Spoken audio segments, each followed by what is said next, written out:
A black man in an old Cadillac gets pulled over for looking out of place. But what the officer doesn't know, he just stopped a living legend, Judge Elijah B. Monroe, the very man who once wrote the laws that protect our rights today. What begins as routine spirals into a powerful reckoning that shakes the system to its core. Dignity, silence, and a stare that changes everything. This is not just a story. It's a mirror. Where are you watching from? Drop it in the comments, and don't forget to subscribe for more stories that hit hard, stay quiet, and speak louder than words. The morning air in Franklin, Mississippi was thick with fog, the kind that curled low to the asphalt and made headlights glow like ghost eyes. Officer Marcus Reed sat in his patrol car sipping lukewarm coffee, his fingers drumming on the steering wheel to a beat he couldn't quite place. The town was quiet. Too quiet, he thought, but maybe that was just habit speaking, the itch in his bones that something would stir. It always did. He didn't need reports, didn't need a 911 call. Sometimes, he just watched. And when the vintage dark green Cadillac rolled slowly down Maple Street, windows tinted, chrome dull with age, his pulse tapped twice in his neck like a subtle warning. It wasn't speeding, it wasn't swerving, it wasn't doing anything illegal, but it looked out of place, out of time, the way it glided, not rushed, not cautious, just deliberate. Like it knew where it was going and didn't care who else was on the road. Marcus squinted, leaned forward. The driver was an older black man, gray hat straight-backed, both hands on the wheel like a man raised before driving became casual. Something about that composure made Marcus tighten his jaw. Too calm, he muttered under his breath, flicking the lights on top of his cruiser. The Cadillac pulled over immediately. No hesitation, no drama. It was the smooth compliance that made Marcus uneasy. He stepped out, hand near but not on his holster, just enough to remind the world who he was. The driver rolled down the window slowly, mechanically, and looked up at him with eyes that neither challenged nor obeyed. They just looked, straight and still. Marcus cleared his throat. "Morning. Know why I pulled you over?" The man didn't answer right away. He tilted his head a fraction and said, "I imagine you have your reasons, officer. I wouldn't presume to guess." The tone wasn't snide. It was so neutral it almost felt surgical, like it cut without aiming to. Marcus blinked, a little thrown off. "License and registration, please." The man moved slowly, deliberately, drawing a worn leather wallet from his coat and retrieving a card Marcus had never seen before. It was black, embossed with a faded silver seal, and said Judicial Authority Emeritus under the name Elijah B. Monroe. The badge icon on it was familiar, but different, older, maybe. Marcus turned it over, examining every line, searching for something that felt fake. "This real?" he asked, tone half joke, half test. "You're welcome to call it in," the man replied, voice as steady as the breeze slipping through the trees behind them. Marcus did. Gave the name to dispatch.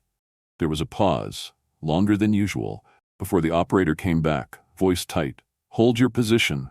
Someone will follow up." He frowned. "What the hell is that supposed to mean?" But dispatch didn't answer.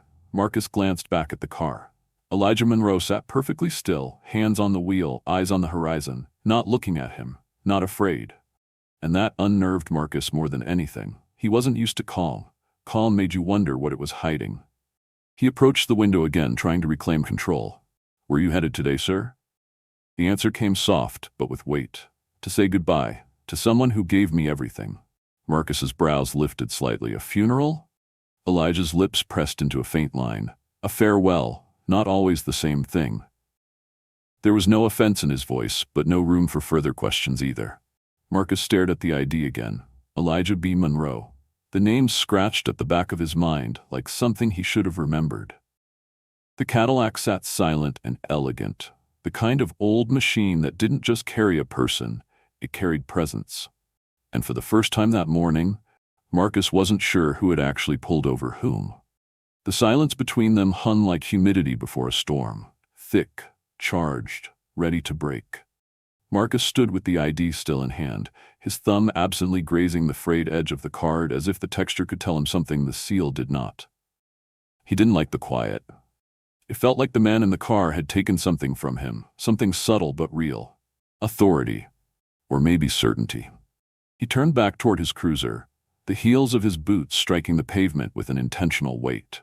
Inside, he punched the name into the state database, still waiting for the system to tell him who Elijah B. Monroe really was. But the screen only showed a message: request forwarded to judicial verification. Please wait for clearance. Marcus leaned back in his seat, arms crossed. That wasn't standard. Not for anyone. His eyes flicked to the side mirror. Monroe hadn't moved an inch. Still poised, still patient, like a man who knew exactly how long things were supposed to take. Marcus's jaw clenched. Something in him wanted a reason to press further. He stepped out again, the radio still humming low behind him, and approached the car with a firmer gait. "Sir," he said, a bit louder this time, "I'm going to need you to step out of the vehicle." Monroe turned his head slowly, not startled, not defensive. "Under what regulation?" His voice was calm, but there was a glint behind the question, a spark of challenge, unemotional, yet undeniably present. Marcus squared his shoulders. "State law enforcement policy grants me the right to ask occupants to exit if I have reasonable suspicion." "And what is your suspicion, Officer Reed?" Monroe asked, not sarcastically, not skeptically, simply directly. That disarmed Marcus more than yelling ever could. "Unusual behavior," Marcus said. The words tasted thin in his mouth. "You're not making eye contact, you're being evasive." "I'm answering every question," Monroe replied, "but I don't perform." His gaze didn't harden, didn't waver. It remained as steady as a courtroom oath. Marcus stepped back, the heat rising in his neck. This man wasn't resisting, but he also wasn't yielding. And that made it feel like Marcus was losing control, not because of threat, but because of absence. No guilt, no fear, just a wall of composure. "Open the trunk," Marcus ordered, voice edged now. Monroe didn't argue. He unbuckled his seatbelt, opened the door with a soft click, and stepped out. Every movement was slow, intentional, as if conducted under some internal rhythm. He walked to the back of the car, pulled out a small, tarnished key from his coat pocket, and slid it into the trunk lock. Marcus's hand hovered near his holster, not because he feared danger, because he feared not knowing. The trunk creaked open, revealing a bouquet of white lilies wrapped in brown paper, a carefully folded American flag, and a small wooden box with a name carved faintly on its surface: Micah James Monroe. Monroe didn't explain. He didn't need to. He simply reached into the trunk, brushed his hand lightly over the box lid, and turned to Marcus. "You asked what I'm carrying. This is it. No contraband, no crime. Just memory." The words weren't poetic, but they settled like a gavel strike. Final. Absolute. Marcus stared into the trunk, and for the first time in his career, he didn't know what to say. There was nothing threatening in sight, but nothing ordinary either, and that unsettled him more than any weapon ever could. "You're doing your job, I understand that," Monroe said gently. "But don't mistake silence for guilt, and don't confuse calm for concealment." Then, with a nod not of permission but of understanding, he closed the trunk. Marcus didn't move. His badge suddenly felt heavier on his chest, not from pride, but from doubt. He had stopped a man for no reason he could explain, and now stood in front of someone who had given him every reason to reconsider why he wore the uniform at all. The video didn't need a soundtrack. It didn't need captions or commentary. Just 38 seconds of grainy footage from a teenager's cracked phone showing an elderly black man calmly opening the trunk of a Cadillac and placing a bouquet of lilies on the lid. That was all it took. Within 4 hours, it had over 80,000 shares, and by nightfall, local news anchors were trying to pronounce the name Elijah B. Monroe without faltering. But people remembered him, not just for the video, but for something deeper. He wasn't just a judge. He was the judge, the one who signed the final motion that overturned the Cordell case, the one who quietly helped dismantle a system that had failed too many too long. Marcus sat in his living room, the glow from the television painting sharp lines across his face. His phone buzzed again and again, but he didn't reach for it. The footage played on a loop. Monroe, silent, composed. The officer, him, blurred but unmistakably tense, watching. It wasn't what he did that struck viewers, it was what he didn't do. He didn't raise his voice, he didn't de-escalate, he didn't even realize who he was talking to. The department issued a vague statement: "We are reviewing the incident to ensure compliance with standard procedure." But the internet didn't care about procedure. It cared about symbols, about meaning, and Monroe had become one. That night, Marcus's 11-year-old son, Caleb, walked into the room with a folded piece of paper. "We watched this at school," he said simply, placing it on the coffee table. It was a printout of a still from the video, Monroe standing beside the open trunk, one hand resting on the folded flag. "My teacher said he's a hero." Marcus stared at the image, throat tightening. "He is," he finally said, but his voice felt foreign. It was the first time in hours he had spoken aloud. Caleb hesitated, then sat on the edge of the couch. "Why'd you stop him?" Marcus didn't answer right away. What could he say? That the man didn't fit his expectation of who drove a Cadillac that cleanly? That his instincts had mistaken dignity for deception? "Because I didn't know who he was," Marcus said eventually, but even as he said it, the words tasted hollow. Caleb looked at him, not accusing, not angry, just different. And that was worse. By the next morning, Marcus was called into the precinct. No shouting, no confrontation, just silence as he walked past desks that used to nod in his direction. Lieutenant Halsey didn't raise his voice. He didn't have to. "You're off the street for now." "Effective immediately," Halsey said. "Internal Affairs is opening a review on your stop record. You'll be on desk duty until further notice." Marcus nodded. He didn't argue. How could he? That afternoon, his face appeared in news cycles alongside Monroe's, not with malice, not with outrage, but with a quiet kind of disappointment that lingered like smoke. A legal podcast read off Monroe's background like a eulogy. Civil rights advisor, state reform panelist, decorated Vietnam veteran. And Marcus had pulled him over as if he were a suspect. At home, the badge on his shelf didn't glint the way it used to. It looked dull, like it had absorbed the weight of a question he wasn't ready to ask himself. What if all the instincts I was trained to trust weren't instincts at all, but habits I never questioned? Caleb sat at the dining table, pencil in hand, sketching something slowly. When Marcus approached, the boy tilted the page. It was a drawing of Monroe, simple, rough lines, but unmistakably him. Above it, in bold block letters, "Calm isn't guilt." Marcus didn't ask what the drawing was for. He didn't need to. The message wasn't for him, it was for what came next. The leaves outside Marcus's window rustled softly, but inside the records room, everything was still.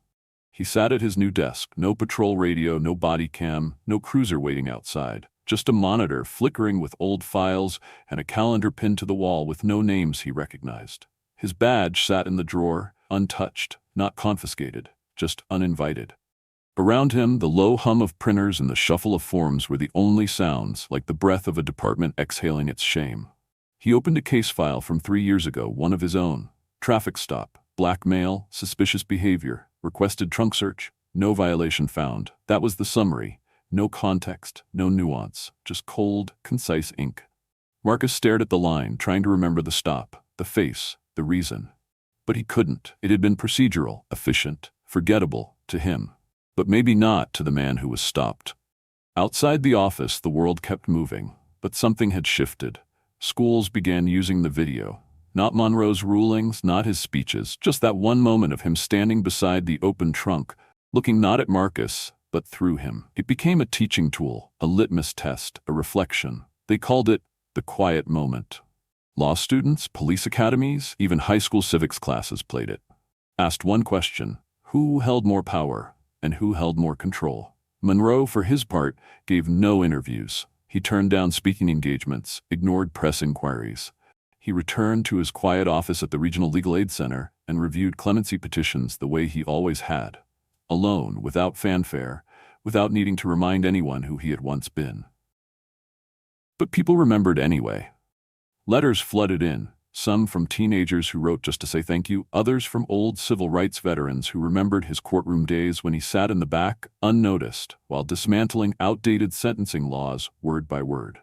They didn't call him a hero. They called him constant. Meanwhile, Marcus's confessional video, 4.5 minutes of awkward pauses, low voice, and unfiltered admission, was spreading too. He didn't ask for redemption.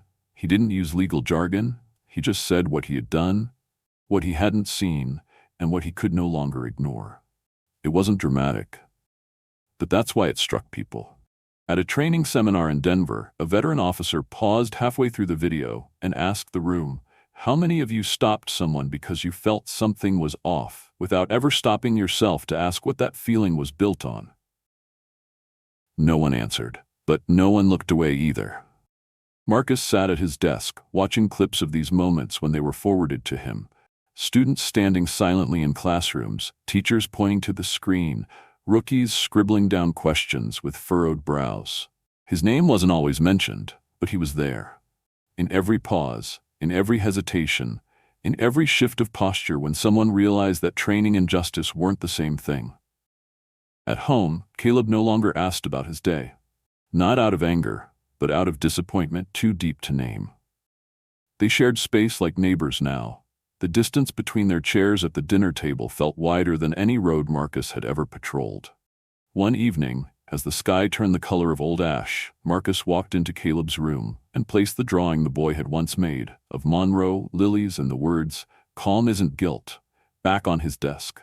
Caleb looked at it, then at his father, and said quietly, "Are you going to keep pretending it was just a mistake?" Marcus shook his head. No, not anymore. And in that moment, not all was fixed, not all was forgiven, but something was no longer being avoided. Something had been named, and that, Marcus realized, was the first real step forward he'd taken in a long time. The night before, Elijah B. Monroe stepped into Northbridge Hall for the statewide Justice Reform Summit. Rain brushed the pavement like whispers, too shy to speak. He arrived early, not out of protocol, but because he always did. The man had walked through too many courthouses, too many cities pretending to be fair, to wait for someone else to set the tone. Dressed in his signature gray felt hat and long charcoal coat, he didn't glance at the cameras or the aides who whispered his name. He simply moved, slow and steady, to the back row of the auditorium, where the air felt less performative. He sat down without fanfare. No one announced his presence. Yet like ripples bending around a silent stone, the room shifted. Conversations softened, postures straightened. Even the most seasoned delegates glanced his way before returning to their notes, as if seeking unspoken permission. The summit began. Speakers took the podium, most reading rehearsed lines about equity, public safety, and transparency. Marcus watched from home, the live stream crackling on his laptop screen. He was no longer wearing a uniform, just a plain shirt, the same one he wore during the recording. It felt neutral, forgettable, and maybe that was the point. Then, after an awkward pause in the program, the moderator hesitated. "Before we proceed," she said carefully, "we've been notified that Judge Elijah Monroe is present." Heads turned. A few murmurs scattered across the chamber, but Monroe didn't stand. He didn't wave. He merely lifted his head slightly. That was enough. The next speaker, a young lawyer, stepped up but barely made it past her opening remarks before faltering. She glanced toward the back row and said, "I was going to speak about legal ethics, but sitting here now, I realize I don't want to talk at justice. I want to ask it something." She turned to Monroe and asked, "When the law fails to see you, how do you keep believing in it?" Monroe didn't respond. He didn't nod, but the silence that followed felt heavier than applause. It was the kind of pause that rewrote what was supposed to happen next. Marcus sat frozen, hand hovering over the pause button but never pressing it.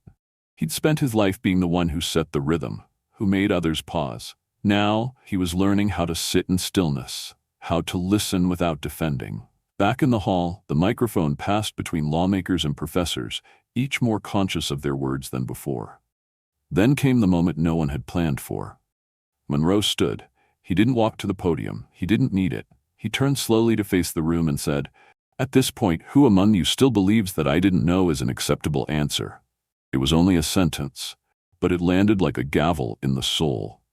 No flourish, no threat, just a question so sharp, so measured, it left no corner of the room untouched. No one responded. They didn't need to. Monroe sat back down, laced his fingers, and let the silence do what no lecture ever could. And somewhere, in a classroom miles away, a civics teacher paused a lesson and wrote the quote on the board. Not as an assignment, but as a dare. "What will you do now that you can't say you didn't know?" Marcus closed his laptop and sat still for a long time. The house was quiet. Caleb was asleep. But the weight of the question lingered. He didn't have an answer. Not yet. But for the first time, he wasn't looking away from the question either. Outside, the rain had stopped, but the ground was still wet, and Marcus understood. Some things don't need to pour to change the shape of the earth. They just need to fall once, quietly, firmly, and be remembered.